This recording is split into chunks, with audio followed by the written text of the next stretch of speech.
Un investimento stimato in 50 milioni di euro per il rilancio del Nevegal da un lato, dall'altro per portare in Algeria il know-how della più grossa industria fondata e formata da farmacisti a Santa Giustina, che è leader in Europa nel campo della cosmesi e della nutraceutica. Do ut des, cavalcando l'onda del dialogo fra l'Italia e il paese nordafricano in grande espansione.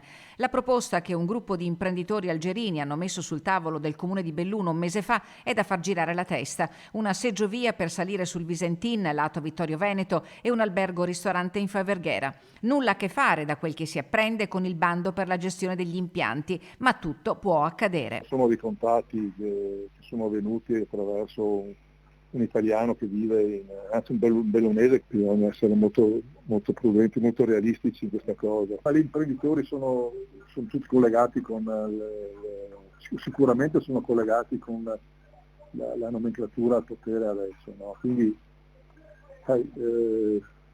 tutto può accadere. Slaviero, amministratore delegato di Unifarco, è cauto: per trasferire il know-how dell'azienda in Algeria bisogna verificare, accertarsi sulla stabilità politica del paese. Noi stiamo ad ascoltare, andiamo a verificare, prenderemo le nostre precauzioni. Col Nevegal la trattativa è col comune, non c'entra niente la Nevegal 21. La trattativa con Palazzo Rosso sul Nevegal è coperta da massimo riservo. No comment la risposta dell'assessore competente Franco Roccon. Se son rose fioriranno, vien da dire, mentre sull'aspetto più cogente, quello relativo al bando che dovrebbe rappresentare la svolta per il Colle Bellunese, la società Nevegal 2021 non ha fatto mistero della delusione per i contenuti del documento, soprattutto in tema di manutenzioni straordinarie.